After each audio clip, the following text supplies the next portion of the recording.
अस्सलाम वालेकुम नाजरीन, कॉरिडोर रिकॉर्डर में आप सबको खुश आमदीद। चीन पाकिस्तान इक्तिसादी राहदारी के साथ मुंसलिक कहानियाँ रिकॉर्ड करते हुए मैं हूँ जून।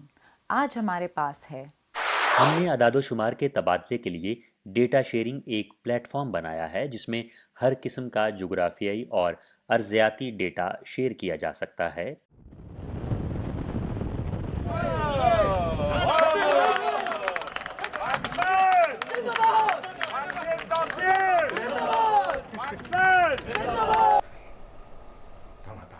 मैंने वादा किया था कि मैं शुमाली पाकिस्तान वापस आऊँगा और अपने दरीना दोस्तों के पास जाऊँगा। मैंने वो वादा पूरा किया। 7 अक्टूबर की सुबह पाकिस्तान के सूबा बलूचिस्तान में 5.9 शिद्दत का ज़लज़ला आया, जिसने बहुत से घरों को तबाह कर दिया। कोयले की एक भी कान मुनहदिम हो गई और ये बहुत सी जगहों पर लैंड स्लाइडिंग का बायस भी बना। इसका मरकज़ ज़िला हरनाई के करीब था और इसकी गहराई 15 किलोमीटर थी। Pakistan national disaster management authority ने बताया है कि हरनाई और कोयटा को मिलाने वाली मोटरवे के कम से कम 2 हिस्से लैंडस्लाइडिंग की वजह से बंद हैं। पाकिस्तानी फौज ने हेलीकॉप्टर और आर्मी इंजीनियर्स को इमदादी सरगर्मियों और मलबे की सफाई में हिस्सा लेने के लिए भेजा है। रेस्क्यू का था, आपने देखा कि जब ज़लज़ला आया तो एक बेबसी का आलम था, तो हमने पहली डिज़ास्टर इमरजेंसी रिस्पांस टीम अक्टूबर 2006 में बनाई, 1 साल बाद। अक्सर बड़े जल्जलों के बाद सानवी आफतों का एक सिलसिला आता है। मिसाल के तौर पर लैंडस्लाइडिंग दरियाओं को रोक सकती है, जिससे रुकावटी झीलें बनती हैं। एक बार जब ये रुकावट तबाह हो जाए तो झील का बहाव बढ़ जाएगा और पानी तेजी से नीचे जाएगा, जो सैलाब का बायस बनता है और इंतहाई खतरनाक है। ऐसी झीलें जिन्होंने रास्तों को बंद कर दिया है को 2 तरीकों से पार किया जा सकता है। पहला तरीका यह है कि झील के गिर्द चक्कर लगाकर गुजरना, लेकिन पाकिस्तान में अगर हम ये मंसूबा अपनाते हैं तो शायद एक लंबी सुरंग दरकार होगी जिसकी तामीर पर बहुत ज़्यादा लागत आएगी। दूसरा ये कि हम रुकावट बनने वाली झील के डैम की चट्टानों की मजबूती का जायज़ा लें और अगर ये मुस्तहकम है तो हम इसके पानी की सतह को कम करने की कोशिश कर सकते हैं। इस तरह मुतबादिल रास्ते की लंबाई बहुत कम हो जाएगी और इस पर लागत भी कम आएगी। समंदर के अंदर जल्जला सुनामी का बायस बन सकता है और सुनामी की लहर 700 से 800 किलोमीटर फी घंटा तक पहुंच सकती है। ये चंद घंटों में समुंदर पार कर सकती है। हर चंद मिनट या 10वें मिनट में पानी की एक दीवार तबाहकुन तवानाई के साथ गरजते हुए साहिल को तबाह करती है, जमीन को खाती है और जिंदगियों और जानदारों को खत्म करती है। खतरे की पेशगी इत्तला देने का निज़ाम वाकई अहम है, क्योंकि सुनामी आने पर रद्द अमल का वक्त बहुत कम होता है। पाकिस्तान जैसे मुल्क के लिए अगर ये सुनामी के मरकज़ के करीब है तो आपके पास मकामी रिहायशियों को निकालने के लिए सिर्फ आधे घंटे का वक्त होता है। ये एक बहुत बड़ा चैलेंज है। ख़तरे की पेशगी का निज़ाम बेहतरीन हालत में होना चाहिए। सबसे पहले हम फ़र्ज़ी डिज़ाइन बनाएंगे। इस वक्त हमारी अव्वलीन तरजीह गवादर बंदरगाह और कराची जाना है ताकि इलाके का नक्शा बनाने के लिए बेहतरीन आलात इस्तेमाल किए जा सकें। अगर अर्जियाती आफात की बात की जाए तो पाकिस्तान में सैलाब सबसे ज़्यादा तबाही फैलाते हैं। तकरीबन हर दूसरे साल सैलाब आते हैं जो अमारात और अमलाक को नुकसान पहुंचाते हैं और इसके साथ साथ जानी नुकसान का बायस भी बनते हैं। मॉनसून सीजन के दौरान मूसलाधार बारिश की वजह से आने वाला सैलाब पाकिस्तान की सबसे बड़ी माहौलियाती आफात में से एक बन गया है। यानी हमारा जो मानसून सीज़न मेन जो होता है वो जुलाई, अगस्त और सितंबर जो है वो पाकिस्तान में एंट्रेंस का होता है। अर्बन फ्लडिंग एक बहुत बड़ा फिनोमेना है और ये बड़ा एक चैलेंज होता है जो दुनिया की जो एडवांस्ड कंट्रीज़ हैं वहाँ पे भी ये मसले मसाइल आते हैं। मुताले से पता चलता है कि सैलाब का खतरा बढ़ रहा है, जिससे आबादी की नकल मकानी के नतीजे में सैलाब के खतरे से 2-4 आलमी आबादी में तेजी से इजाफा हो रहा है। इस सदी के आगाज के बाद से सैलाब के खतरे से 2-4 आलमी आबादी का तनासब पिछले अंदाजों से तकरीबन 1/4 या 10 गुना बढ़ गया है। तवक्को है कि तरक्की का ये रुझान 2030 तक जारी रहेगा। पाकिस्तान के खराब बुनियादी ढांचे ने डिजास्टर से निपटने की सलाहियत को कमजोर कर दिया है। 40 साल पहले का डिज़ाइन हुआ है। अब 40 साल बाद पॉपुलेशन उस वक्त आपकी थी से 30 लाख, अब वो पॉपुलेशन होगी 1.25 करोड़। तो जो 1.25 करोड़ पॉपुलेशन होगी तो उसके लिए सीवर सिस्टम भी तो आपको बड़ा चाहिए। जब पानी पर कंट्रोल की बात आती है तो चीन की तारीख को सैलाब से लड़ने की तारीख के तौर पर बयान किया जा सकता है। चीन के कदीम जमाने में सैलाब का मुकाबला करने के लिए बादशाह यू का अफसाना था। चीन की वसी जमीन तवील तारीख के साथ पानी के तहफ़्फ़ुज़ के लिए बेशुमार मंसूबों का एक घर भी है। इस वक्त चीन और पाकिस्तान के माहिरीन ने सैलाब से निपटने के लिए कई इक़दामात किए हैं। पहले हमें इंफ्रास्ट्रक्चर की तामीर को मजबूत करना चाहिए और सैलाब को रोकने और कंट्रोल करने की सलाहियत को बेहतर बनाना चाहिए। 目前的这个 हम कुछ इंजीनियरिंग इकदामात के ज़रिए सैलाबों की शिद्दत को कम कर सकते हैं। लैंड स्लाइडिंग से बचाव के लिए हम हिफाजती दीवारों की मुरम्मत करके गैर मुस्तहकम डलवानों को पेशगी तौर पर ठीक कर सकते हैं। नकासी के रास्तों के ज़रिए मलबे के बहाव के रुख को कम आबाद इलाकों की तरफ मोड़ने से इससे होने वाले नुकसानात को कम किया जा सकता है। क्या है, देखें चाइना ने कुछ अरसा पहले बड़ा ज़बरदस्त कंसेप्ट अडॉप्ट किया था जिसको कहते हैं spawn city concept. That was particularly for the urban flooding, कि उसको हमने कैसे करना है। उसको एक तो ये था कि इंटीग्रेट करना है हमारे जो वाटर चैनल्स हैं, रिजर्वायर्स हैं, इनको आपस में एक दूसरे के साथ, और उसके अलावा ऐसे जोन्स बनाने हैं जहाँ पे वाटर को रिचार्ज किया जा सके, ना कि उसको जो है वो फ्लड की शक्ल में उसको किया जाए। माहिरीन हमें बताते हैं कि बरसात के मौसम में लोगों को मैदान से दूर रहना चाहिए जहां सैलाब आ सकता है, जैसे आबी गुजरगाहें। कि अपनी ज़िंदगी चंद मिनटों की खातिर ख़तरे में मत डालें। तो अगर कहीं पे हिल टॉरेंट आ रहा है, अभी पानी के कम है, तो उसमें से भी गुज़रने के रिस्क मत लें और पूरी एहतियात को जो है वो उसमें बरतें, और किसी सूरत भी अपने घर और चीज़ें उन एरियाज़ में मत बनाएं, क्योंकि आप समझते यही है शायद नहीं आएगा, वो एक ही हिल टॉरेंट आता है और सब कुछ भाग के ले जाता है। तो इसलिए अपनी ज़िंदगियों को इसमें ख़तरे में मत डालें। सैलाब की वार्निंग के लिए हम सैलाब की आमद को मुशाहिदाती मसनूई सियारों के जरिए समझ सकते हैं, जो सैलाब के इब्तदाई इंतबाह और रोकथाम के लिए मददगार है। जब इस मानसून सीज़न से पहले एक प्रिपेयरनेस प्लान बनाया जाता है और उसका जो है बाकायदा देखा जाता है कि क्या हमारी तैयारी कंप्लीट है, जो हमारी इमरजेंसी प्लान में जो ड्यूटीज़ थी क्या उसके लिए तैयार हैं, क्या इक्विपमेंट जो बोट्स हो गए, OBM हो गए, सारी चीज़ें क्या चेक हो चुकी हैं, और फिर उनकी जो स्टाफ है उसकी बाकायदा एक ड्रिल भी होती है जिसमें कि बाकायदा तौर से ये सारी चीज़ों को जो है वो टेस्ट और किया जाता है, और उसमें ताकि ये मौसर अंदाज रहे। सोशल मीडिया आफात की रोकथाम और कंट्रोल में बहुत अहम किरदार अदा कर रहा है। मुस्तकबिल में चीन और पाकिस्तान के माहिरीन आलमी चैलेंजों जैसे कि ज़लज़ले और सैलाब से निपटने के लिए मिलकर काम करेंगे ताकि दुनिया के लिए एक बेहतर मुस्तकबिल की तामीर की जा सके। पाकिस्तान की नेशनल डिजास्टर मैनेजमेंट अथॉरिटी के पास ट्विटर और फेसबुक अकाउंट्स हैं और 24 घंटे कस्टमर को मदद फराहम करने के लिए एक पुरअज़्म टीम है जो अवामी इंक्वायरियों का जवाब दे रही है। सोशल मीडिया हमारा बहुत एक्टिव है। हमने 3-4 हमारा यूट्यूब चैनल भी है, उस पर भी डेली आ जाती है फोरकास्ट। उसके अलावा भी हमारे लोकल चैनल्स हैं, हमने मुख्तलिफ़ ज़बानों तक चैनल बनाए हुए हैं। यानी लाहौर से हम पंजाबी में एक वो वीकली एक फोरकास्ट इशू कर देते हैं, लोगों को बता देते हैं, अवेयरनेस दे देते हैं। आप जाके देख भी सकते हैं ऊपर। इसी तरह कराची में भी है, पेशावर में भी है, इस्लामाबाद में भी है। तो हमने अपने चैनल बना के लोगों को वो करना शुरू कर दिया, मोबिलाइज़ के जी ये चीज़ हो सकती है, सूरत हाल ख़राब। तो ऐसी बात कोई नहीं है कि जी हम कहें कि जी हमारा अपना नहीं है। हमारा तो काफ़ी इलेक्ट्रॉनिक मीडिया जो है ना वो काम कर रहा है, तो इससे लोग काफ़ी मुस्तफ़ीद भी हो रहे हैं। माहिरीन ने चीन पाकिस्तान ताउन पर तजवीज़ भी दी।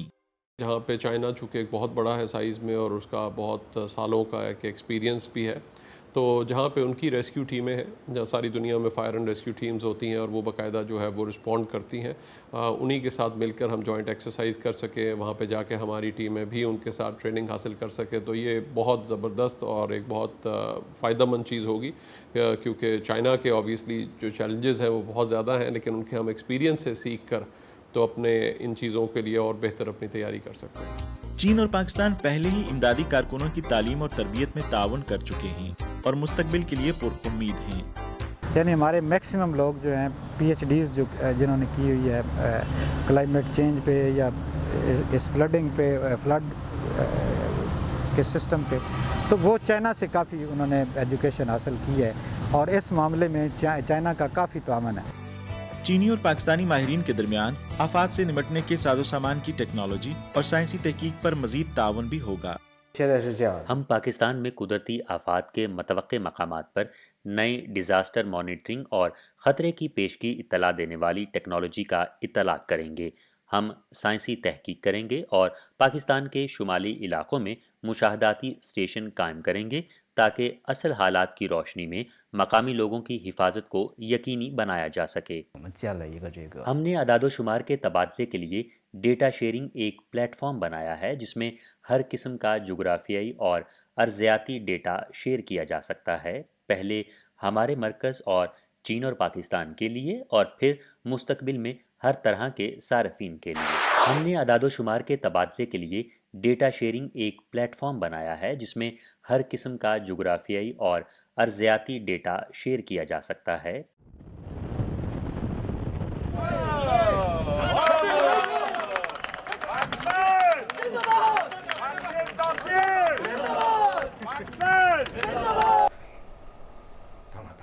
मैंने वादा किया था कि मैं शुमाली पाकिस्तान वापस आऊँगा और अपने दरीना दोस्तों के पास जाऊँगा। मैंने वो वादा पूरा किया। ग्वादर पोर्ट प्रोजेक्ट के China aid technical vocational institute की तामीर, जिसका कुल तामीराती रुकबा 7,500 मुरब्बे मीटर से ज़्यादा है, 1 अक्टूबर को मुकम्मल हो चुकी है। ग्वादर पोर्ट की इंतज़ामिया मकामी लोगों को टेक्निकल तरबियत देने के लिए इस इदारे का भरपूर इस्तेमाल करेगी। ये स्कूल खुलने के बाद ग्वादर पोर्ट में क्या मौक़े और तब्दीलियाँ मुतवक्को हैं, आइए देखते हैं।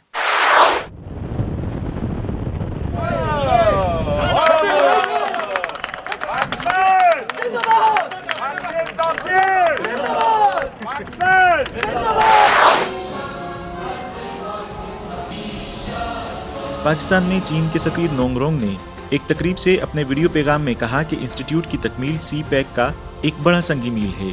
ये हर साल कम अज़ कम 1000 अफराद के लिए मुकामी तरबियत के मौक़े फराहम करेगा, जबकि आला मयार और हुनरमंद कारकुनों के लिए इनक्यूबेटर के तौर पर काम कर रहा है। गरीब लोगों के लिए तालीम की सहूलत आम नहीं है, इसलिए उन्हें सबसे ज़्यादा मदद की ज़रूरत है। लिहाजा हम इन लोगों की मदद करने की कोशिश कर रहे हैं। वोकेशनल ट्रेनिंग इंस्टीट्यूट का क़याम न सिर्फ सी पैक के लिए बल्कि पाकिस्तान के लिए भी संग मील की हैसियत रखता है। हमारे पाकिस्तानी भाई बहन बहुत ज़हीन और अक्लमंद हैं, लेकिन पाकिस्तान में पेशा वराना तरबियत अभी इब्तदाई मराहिल में है। मगर सच पूछिए तो चीन में ये एक बहुत ही कामयाब कारोबार बन चुका है। लिहाजा पेशा वराना तरबियत का ये इदारा उन मकामी नौजवानों को एक मौका फराहम करेगा जो मुस्तकबिल में बेहतर रोज़गार चाहते हैं। चीन के अतिया करदा Gwadar technical and vocational institute का क़याम मुकामी लोगों की मदद करेगा। इसके अलावा ये सरमायाकारों के लिए एक शानदार चीज़ है। आप देख सकते हैं, मैं जो एक सरमायाकार हूँ, हम यहाँ गवादर में बंदरगाह के ऑपरेशन और फ्री जोन की तरक्की के लिए लाखों डॉलर की सरमायाकारी करने जा रहे हैं। यहाँ बहुत सी सनतें कायम की जाएंगी। अगर हमारे पास तरबियत याफ्ता अफराद नहीं होंगे तो फिर इस कारोबार को चलाना बहुत मुश्किल होगा। इन लोगों को तालीम के मुनासिब मौक़े और रोज़गार मिलेगा और बदले में वो मकामी सनत को सही तरीके से तरक्की देने में मदद करेंगे। गवादर बंदरगाह एक पसमानदा छोटे माहीगीरी गांव से बदलकर एक जदीद बैनुल-अक़वामी बंदरगाह बन गई है। बुनियादी ढांचे में बेहतरी के साथ ये बंदरगाह एक नई शक्ल इख्तियार कर चुकी है। मुस्तकबिल में ये जनूबी एशिया में अशिया की तकसीम का सबसे बड़ा मरकज बन जाएगी। मैं मार्च 2019 में दोबारा इस प्रोजेक्ट में शामिल हुआ। उस वक्त हम इस इदारे को बनाने के लिए आगे बढ़ रहे थे और अभी तक इस सफ़र को जारी रखे हुए हैं। जब मैंने इसे दोबारा ज्वाइन किया तो Gwadar technical and vocational institute की मंजूरी भी नहीं हुई थी और आज 20 सितंबर को हमने इसे मुकर्ररा वक्त से 3 महीने पहले ही तामीर कर दिया है। नए शहर बन रहे हैं और हम बेहतर से बेहतरीन के सफ़र पर गामज़न हैं और ये सब बहुत खामोशी से हो रहा है। मेरे ख़्याल में वो लोग जिन्होंने 2 से 3 साल पहले यहाँ का दौरा किया था, अब अगर वो यहाँ आएंगे तो उन्हें एहसास होगा कि चीज़ें कितनी बेहतर हो गई हैं। 2021 से हमने सामान की नकलो हमल के तरीक़ाकार में बड़े पैमाने पर तब्दीलियाँ की हैं और इसकी बुनियादी वजह अफ़गान ट्रांजिट ट्रेड के कारोबार में इजाफ़ा है। موجودہ اعداد و شمار کے مطابق 2021 میں کھاد کی نقل و حمل تقریباً 1 لاکھ ٹن جبکہ کنٹینرز کے ذریعے تقریباً 800 ٹن سامان اور سامان کی آمد کا حجم 4000 ٹن ہوگا اور یہی وہ اہم سامان ہے جو گوادر پورٹ کے ذریعے بھیجا یا لایا جائے گا۔ گوادر بندرگاہ کی ترقی رکی نہیں ہے، جس کا مطلب ہے روزگار کے مزید مواقع۔ یہ پیشگوئی کی گئی ہے کہ اگلے 20 سالوں میں یہاں 20 لاکھ ملازمتیں تخلیق ہوں گی۔ Gwadar technical and vocational institute کا قیام انسانی وسائل میں مضبوط مدد فراہم کرے گا۔ اس تعمیر کے دوران اپنے تجربے کو دیکھ کر یو یاوتونگ نے بہت کچھ بتانا ہے۔ 1 جنوری 2020 کو جب ہم نے کام شروع کیا تو اس کے فوراً بعد کووڈ-19 کی وبا پھوٹ پڑی۔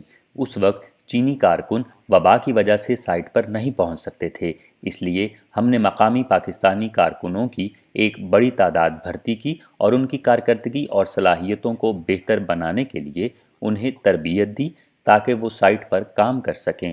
ستمبر 2020 تک پاکستانی کارکنوں نے منصوبے کی تعمیر کو یقینی بنانے میں ہماری مدد کی جب تک چینی ہنرمند چین سے نہیں پہنچے۔ شدید وبائی صورتحال کا سامنا کرنے والے چینی اور پاکستانی عملے نے محتاط انتظامات کے ساتھ اپنے فرائض کی انجام دہی کے لیے شانہ بشانہ کام کیا۔ تمام چینی ورکرز کو کام پر جانے سے پہلے ویکسین لگائی گئی تھی اور کوئی بھی کارکن اپنی مرضی سے اندر یا باہر نہیں جا سکتا تھا۔ تمام ضروریات زندگی کی خریداری کی گئی۔ جہاں تک سامان کا تعلق ہے تو سوائے زمینی میٹیریل کے جن میں ریت، بجری اور سیمنٹ شامل ہیں اور جو مقامی طور پر خریدے جا سکتے ہیں، دیگر تمام چیزیں بشمول سٹیل اور سجاوٹ کے سامان کے ہمیں چین سے درآمد کرنا پڑتی ہیں۔ ہم نے سامان کی تقریباً 10 کھیپیں سمندر کے ذریعے بھیجنے کا اہتمام کیا۔ ہمارے پاکستانی بھائیوں نے اندرون ملک خریداری، نقل و حمل، ذخیرہ کرنے، کسٹم کلیئرنس اور ان چیزوں کو بھیجنے کے لیے بحری جہازوں تک پہنچانے میں یقیناً ہماری مدد کی اور اس میں کافی وقت صرف ہوا۔ آخر کار چینی اور پاکستانی مزدوروں کی مشترکہ کوششوں کے ذریعے ہم نے شیڈیول کے مطابق عمارت کا مرکزی ڈھانچہ 8 جنوری 2021 کو مکمل کر لیا۔ جنوری سے ستمبر کے دوران اس منصوبے کی تزئین و آرائش کا کام کیا گیا اور اس مقصد کے حصول کے لیے ہم نے مقامی کارکنوں کی ایک بڑی تعداد کو بھرتی کیا۔ کرونا وائرس کی وبا کے باوجود ہم نے اس منصوبے کو وقت پر مکمل کر لیا۔ شروع سے تکمیل تک Gwadar technical and vocational institute نے 1500 سے زائد مقامی ورکرز اور مینیجر بھرتی کیے ہیں، جن میں ایک ہی وقت میں 500 پاکستانی کارکن کام کر رہے ہیں۔ انسٹیٹیوٹ کے آگے کی دیکھ بھال بھی مقامی اہلکار کریں گے۔ ہم نے مقامی مانگ کو مد نظر رکھتے ہوئے چین میں موجود ان سہولیات کا انتخاب کیا جو یہاں کے لیے موزوں اور مناسب تھیں۔ اس پروجیکٹ کو مقامی انتظامیہ کے حوالے کرنے سے پہلے ہم اس کی تفصیلی دیکھ بھال کے طریقہ کار سے آگاہی فراہم کریں گے۔ ہم نے پاکستانی مینٹیننس سٹاف کو بھی تربیت دی ہے۔ گوادر پورٹ اتھارٹی اس پروجیکٹ کو سنبھالنے کے بعد ہمارے مینٹیننس مینول، طریقہ کار اور مینٹیننس سٹاف کے ذریعے اس کی دیکھ بھال کر سکے گی، جنہیں ہم نے اسی مقصد کے لیے تربیت دی ہے۔ اس پروجیکٹ کو حوالے کرنے کے بعد بھی ہماری ٹیم گوادر میں خدمات جاری رکھے گی۔ مستقبل کو دیکھتے ہوئے انسٹیٹیوٹ کی تکمیل گوادر بندرگاہ کی ترقی کا حصہ ہے۔ ایک دفعہ کا یہ چھوٹا گھاٹ اب قدم بقدم عالمی تجارتی مرکز بن رہا ہے۔ کاشانی کی نظر میں یہ مقامی لوگوں کو بہترین مواقع فراہم کرے گا تاکہ وہ بہتر روزگار حاصل کر سکیں اور گوادر بندرگاہ کی ترقی میں یہ انسٹیٹیوٹ بہتر کردار ادا کرے گا۔ چونکہ یہ علاقہ ملک کے دیگر شہروں سے بہت دور ہے، لہٰذا اس خیال پر کام کرنا ہوگا کہ یہاں معاشی سرگرمیوں کو کس طرح فروغ دیا جا سکتا ہے۔ یہ میرا پختہ یقین ہے۔ میرے خیال میں یہاں کے لوگوں کو احساس ہے کہ یہ صرف 2 سے 3 سال کی بات ہے، اس کے بعد یہ مشکلات ختم ہو جائیں گی اور اس کے بعد نہ صرف ان کے لیے بلکہ پاکستان کے دیگر علاقوں کے لیے بھی بہت سے راستے کھلیں گے۔ اس کے علاوہ لوگ یہاں آ کر کام کر سکیں گے۔ جیسے جیسے شہر بڑھتا جائے گا، جیسا کہ میں نے کہا، مختلف شعبوں میں کاریگروں اور کارکنوں کی بہت زیادہ ضرورت ہوگی، جیسے سیاحت، جیسے مہمان نوازی کا شعبہ اور جیسے ہوٹل اور کھیلوں کی سرگرمیاں۔ اسی طرح اس سے وابستہ دیگر صنعتیں بھی جو مختلف سہولیات فراہم کر رہی ہیں ترقی پائیں گی۔ مثال کے طور پر ट्रकों की ज़रूरत, ज़राए नक्लो हमल की ज़रूरत, ये मेरा यकीन है और मैं समझता हूँ कि आखिरकार ये मकामी माहीगीर और मकामी आबादी है जो इन सब से फ़ायदा उठाएगी क्योंकि वो यहाँ रहते हैं।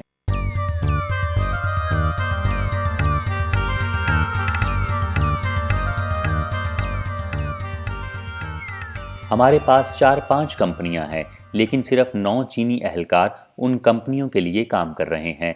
800 से ज़ायद लोग पाकिस्तान से हैं और दर हकीकत मैं अपने मकामी भाइयों और बहनों को बताता रहता हूँ कि चीनी लोग तो दरिया में मौजूद मछलियों की तरह हैं जिन्हें एक रोज़ चीन वापस चले जाना है, लेकिन आप झील की मछलियों की मानिंद हो, आपको कहीं नहीं जाना और आखिरकार आप यहीं रहेंगे क्योंकि ये आपका वतन है। वो लोग जिन्होंने गवादर की तरक्की के लिए सबसे ज़्यादा कुर्बानियाँ दी हैं वो मकामी बहन भाई हैं। ये उनका घर है, ये उनका वतन है और वो अपने वतन से मोहब्बत करते हैं। वो चाहते हैं कि उनका मुल्क तरक्की करे, वो चाहते हैं कि उनकी आने वाली नस्ल जदीद ज़िंदगी से लुत्फ़अंदोज़ हो। इसलिए मैं बहुत खुश हूँ कि हमारे मकामी भाई गवादर की तरक्की के लिए पुरखुलूस हैं। उनके बगैर आप एक कामयाब कहानी नहीं बना सकते। इनका पाकिस्तान के साथ 23 साला रिश्ता है। आप शाहराए कराकोरम के तामीर में शरीक रहे। आइए मिलते हैं पाकिस्तान में चीन के साबिक सफ़ीर जांग चुनचांग से और उनसे इस गुजरे हुए वक्त की कहानियाँ सुनते हैं। पाकिस्तान में अपनी मुद्दत के दौरान मैं कई बार शुमाली इलाका जात में अपने दोस्तों की कब्रों पर भी गया जो उस वक्त वफ़ात पा गए थे। मैंने वादा किया था कि मैं शुमाली पाकिस्तान वापस आऊँगा और अपने दरीना दोस्तों के पास जाऊँगा। मैंने वो वादा पूरा किया। पाकिस्तान के साथ वाबस्ता अपनी कहानी सुनाते हुए 73 साला बुजुर्ग रो पड़े। चांग ने 1974 में चीन की बेहतरीन यूनिवर्सिटी पीकिंग यूनिवर्सिटी से ग्रेजुएशन की। मैंने अगस्त 1970 में पीकिंग यूनिवर्सिटी से उर्दू सीखना शुरू की, जो चीन के साथ इंतहाई करीबी दोस्त मुल्क की मादरी ज़ुबान है। 1974 में ग्रेजुएशन के बाद हमने पीकिंग यूनिवर्सिटी छोड़ दी और शुमाली पाकिस्तान के दरवाज़े में दाखिल हुए। मेरे तमाम हम जमात वहाँ काम करने गए, चुनांचे मैंने भी 1970 की दिहाई में उर्दू सीखना शुरू की और उस वक्त तक पाकिस्तान के साथ गहरे ताल्लुकात उस्तवार किए। शाहराए कराकोरम, जिसे पाकिस्तान और चीन के दरमियान दोस्ती शाहरा भी कहा जाता है, पाकिस्तान और चीन की हुकूमतों ने तामीर की थी। 4000 मीटर की बुलंदी से ऊपर पहाड़ों को अबूर करते हुए शाहराए कराकोरम को अक्सर जन्नत का रास्ता करार दिया जाता है। इसकी बुलंदी और जिन मुश्किल हालात में ये तामीर की गई थी, इसे अक्सर दुनिया का 8वां अजूबा भी कहा जाता है। हमने काशगर पोर्ट से अपना सफ़र शुरू किया। एक रात गुजरते ही हमें लगा कि हम बुलंदी पर सफ़र करने के बायस सर दर्द में मुब्तला हैं, क्योंकि ये सतह समंदर से 4700 मीटर बुलंद है, जो कि बहुत ही बुलंद जगह है। वो इलाका जहाँ शाहराए कराकोरम वाक़े है बहुत ढलवानी है। हम दुनिया की छत हिमालय पर जा रहे थे। ये बहुत मुश्किल और ख़तरनाक सफ़र था। हम 3 माह तक सतह समंदर से 5300 मीटर की बुलंदी पर रिहाइश पजीर रहे। हालांकि इस ऊंचाई पर पानी भी नहीं उबाल सकते थे। हम हर वक्त साइंसदानों के साथ रहते थे और सारा दिन बर्फ़ानी पहाड़ों पर चढ़ते रहते।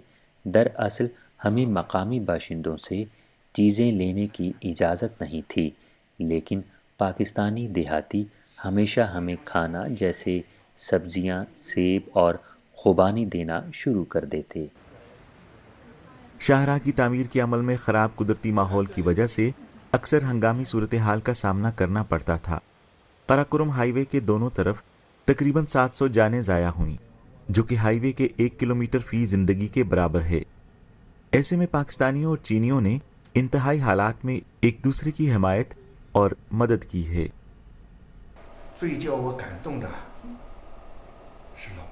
जिस चीज़ ने मुझे सबसे ज़्यादा मुतासिर किया वो पाकिस्तानी दोस्तों का ज़ख्मियों को बचाना था।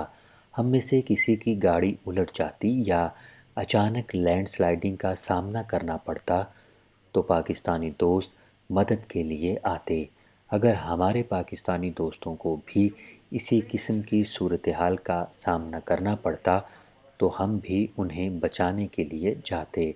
لہٰذا ہم نہ صرف مل کر کام کرتے ہیں بلکہ رنگ یا قومیت سے قطع نظر حقیقی بھائی بھی ہیں۔ ہم نے ایک ساتھ خون اور پسینہ بہایا ہے، اس لیے پاکستان اور چین آہنی بھائی ہیں۔ پاکستانی دوست تہہ دل سے ہمارے شکر گزار ہیں۔ وہ نہیں جانتے کہ احسان کا بدلہ کس طرح اتاریں، بس وہ آپ کے ساتھ خاندان کے ایک فرد کی طرح سلوک کرتے ہیں۔ شاہراہ قراقرم کی تکمیل پاکستان کے شمالی علاقوں بالخصوص پہاڑی علاقوں کے دیہاتیوں میں بڑی تبدیلیاں لائی ہے۔ شاہراہ کی تعمیر کے بعد شمالی علاقے نے تیزی سے ترقی کی ہے۔ میں کئی بار واپس پاکستان کے شمالی علاقہ جات گیا ہوں، مثلاً قبروں کی صفائی کے لیے یا کاروباری دوروں کے لیے۔ وہاں کے لوگ بہت غریب تھے، لوگ مرغی یا انڈا نہیں بیچ سکتے تھے۔ اب جب کہ نقل و حمل آسان ہے، پاکستان کے جنوبی علاقوں کے بڑے شہروں سے لوگ شمال کی طرف سفر کرتے ہیں۔ چانگ کی 1980 میں پاکستان میں چینی سفارت خانے میں تقرری ہوئی۔ اگرچہ ان میں سے کچھ نے شمالی علاقہ چھوڑ دیا، وہ لوگ جنہوں نے مشکل سال ایک ساتھ گزارے تھے، جب وہ اتفاق سے پاکستان میں کہیں بھی مل جاتے اور ماضی کو یاد کرتے ہیں تو اب بھی ان کی آنکھوں سے آنسو جاری ہو جاتے ہیں۔ شمالی علاقہ جات جاتے ہوئے میں اپنی گاڑی سے نہیں اتر سکتا۔ بہت سے دیہاتی مجھ سے اچھی طرح واقف تھے کیونکہ میں نے ایک ایک کر کے تمام گاؤں کا دورہ کیا ہے۔ جب میں دورے کے لیے واپس جاتا ہوں تو گاؤں والے مجھے چائے پینے اور ساتھ کھانا کھائے بغیر جانے کی اجازت نہیں دیتے۔ چانگ کی کوششوں سے 2005 میں گلگت چینی میموریل قبرستان میں چینی، انگریزی اور اردو میں کندہ ایک یادگار نصب کی گئی۔ میں نے محسوس کیا کہ دنیا تک یہ داستان پہنچانے کے لیے مجھے انگریزی، اردو اور چینی زبان میں ایک یادگاری قبرستان بنانا چاہیے۔ شاہراہ قراقرم کی تعمیر کے دوران قربان ہونے والے چینی اور پاکستانی جانثاروں کو یہاں دفن کیا گیا ہے۔ ان کی روحوں کو بھولنا نہیں ہے۔ وہ مشکل، تھکاوٹ یا موت سے نہیں ڈرے۔ مجھے امید ہے کہ چین پاکستان دوستی نسل در نسل جاری رہے گی۔ آج کے لیے بس اتنا ہی۔ پروگرام دیکھنے کا شکریہ۔ آپ سے ملاقات ہوگی آئندہ قسط میں۔